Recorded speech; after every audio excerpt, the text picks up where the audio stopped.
Je vais être honnête avec toi. Tout ce que tu vois en ligne en ce moment pour partir ton agence marketing, c'est complètement faux. Parce que la majorité des gens vont te donner des informations puis des stratégies de 2022 qui sont complètement passées date. Ou ils te disent seulement la surface de ce qu'il te faut vraiment pour faire réussir ton agence marketing puis faire 10 000 $ par mois. Puis après 3 ans avec ma propre agence de services en ligne puis plus de 70 Québécois aidés à lancer puis grandir leur agence de services en ligne aussi, j'ai remarqué 4 piliers qui distinguent ceux qui vont faire 10 000 $ par mois en 3 à 6 mois puis ceux qui vont jamais réussir. Et la vérité, c'est que s'il y a un de ces 4 piliers-là qui est mal exécuté, tes chances de réussir sont presque nulles. Donc aujourd'hui, je vais te montrer les 4 piliers que tu dois maîtriser pour faire 10 000 $ par mois dans ton agence marketing. Et reste que la fin, parce que le troisième pilier, c'est quelque chose que tu n'as jamais entendu parler. Mais il va faire toute la différence sur si tu vas être capable de signer des clients payants ou ton compte en banque va rester vide. Donc le premier palier pour atteindre 10 000 $ par mois avec ton agence, c'est de choisir le bon marché, la bonne niche. Si tu choisis la mauvaise niche, ça pourrait être une erreur qui va te coûter des centaines de milliers de dollars qui sont pas gagnés. Mais surtout, le problème, c'est que tu risques de perdre des semaines, des mois, des années vers la mauvaise direction. Et la raison, c'est simple. Tu veux pas venir créer une nouvelle demande, créer une nouvelle business ou créer un nouveau marché. Tu veux venir profiter d'un marché qui a déjà de la demande pour faciliter ton travail. Et vu qu'il y a déjà de la demande, tu vas pouvoir scaler beaucoup plus rapidement, donc récolter beaucoup plus. Donc là, la question, c'est quoi faire pour choisir une niche? Puis là, je vais te l'expliquer. Donc, une industrie, pour être considérée comme une bonne niche, il faut respecter 4 critères. Premièrement, il faut que ce soit un marché en expansion. Il faut au minimum 1000 compagnies dans cette industrie-là parce que toi, il va falloir que tu fasses du volume, que ce soit en prospection ou en ads. Parce que quand ça va être le temps d'acquérir des clients, il faut que ton marché soit assez gros. Deuxièmement, il faut que ton marché soit qualifié financièrement. Fait idéalement, tu veux que ton marché fasse au moins 10 000 $ par mois profit. Donc, par exemple, tu ne vas pas aller viser des salons de coiffeurs qui vendent des coiffures à 25 $ pour leur vendre un service à 2 000 $ par mois. Ça fait pas de sens. Donc, c'est vraiment important que ta niche fasse de l'argent et ait beaucoup de profit pour qu'ils puissent te payer. Donc, en gros, s'ils font pas au moins 10 000 $ par mois, ça va être compliqué pour eux de te payer 2 000 $ par mois. Troisième critère, il faut que cette niche-là, cette industrie-là soit facile à trouver, mais aussi facile à contacter. En gros, tu veux une niche que tu peux contacter via téléphone, que tu peux contacter via email, par message Instagram, par message Facebook, par message LinkedIn. Donc, par exemple, tu vas pas aller viser les compagnies aériennes. Tu peux pas contacter via Facebook, via Instagram ou même téléphoner au fondateur de Air Canada. Ça fait juste pas de sens. Et quatrième critère pour être une bonne niche, ils doivent avoir un problème qui peut être réglé avec un service en ligne. Puis ça, c'est probablement la cause la plus facile à cocher parce que 90% des compagnies ont un problème qui peut être réglé avec un service en ligne. Mais la seule nuance, c'est que tu dois savoir exactement c'est quoi le problème. Puis une fois que ces 4 cases-là sont cochées, tu as une bonne niche devant toi. Puis si tu veux une astuce, fie-toi sur tes expériences passées puis tes connaissances aussi. Puis après ça, on passe au palier 2, le service. Là, pour régler le problème puis faire de l'argent, il te faut un service que tu vas offrir aux compagnies. Puis là, petit warning, tu peux pas imposer un service à des compagnies qui en ont pas besoin. Tu veux choisir un service précis qui va correspondre aux problèmes que eux y ont dans leur industrie. Dans le fond, c'est simple, ton service est la solution aux problèmes que eux y ont. Je te donne un exemple, tu vas pas venir offrir du SEO aux agents immobiliers qui ont pas de site web, mais tu pourrais offrir des publicités Facebook aux compagnies de construction qui ont besoin de nouveaux clients à chaque mois. Et pour choisir le meilleur service pour toi, fie-toi à tes forces, mais surtout aux plus gros problèmes des compagnies que tu vises. Et après ça, identifie exactement c'est quoi les résultats que les compagnies espéraient dans un monde idéal. Puis ça, surtout après avoir réglé leurs problèmes. Puis après ça, choisis un service qui va être le pont entre ces deux situations-là. Puis comme j'ai dit, tu peux te baser sur tes skills existants pour faciliter ta recherche pour choisir un service. Puis après ça, le troisième pilier, ça va être le positionnement. Puis c'est le pilier le plus important des 4. Il faut que tu comprennes une chose, il y a plein d'autres agences marketing qui existent pour le même marché puis le même service. Mais ça veut vraiment pas dire qu'il n'y a pas de place pour toi dans le marché. Le marché est grand ouvert. Mais si tu veux faciliter ta vie puis signer des clients sans toujours être comparé aux autres agences puis leur prix, la meilleure façon, c'est de te créer un positionnement unique qui va te faire sortir du lot, mais aussi de te différencier. Puis ça, c'est exactement ce qui va attirer l'attention des compagnies que tu vises. Parce qu'un positionnement unique va venir créer de la curiosité sur ton offre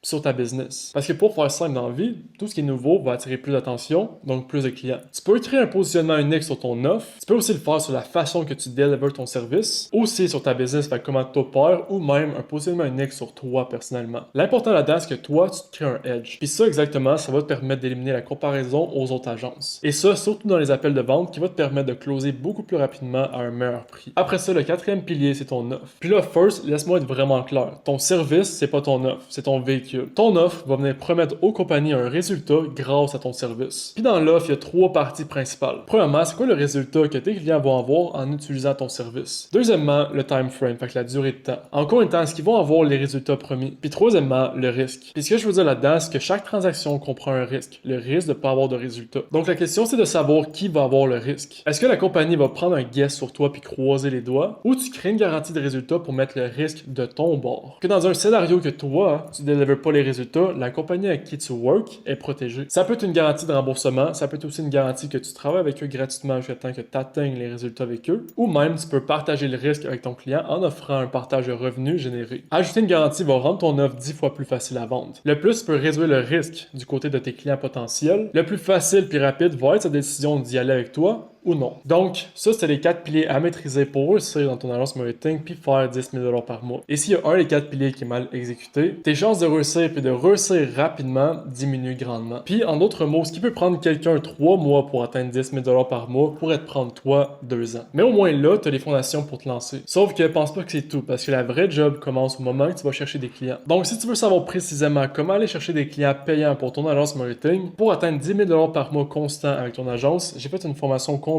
puis je vais la mettre dans la description. Donc, tout ce que tu as à faire, c'est de cliquer dessus puis la regarder au complet. Et sur ce, nous, on se voit bientôt.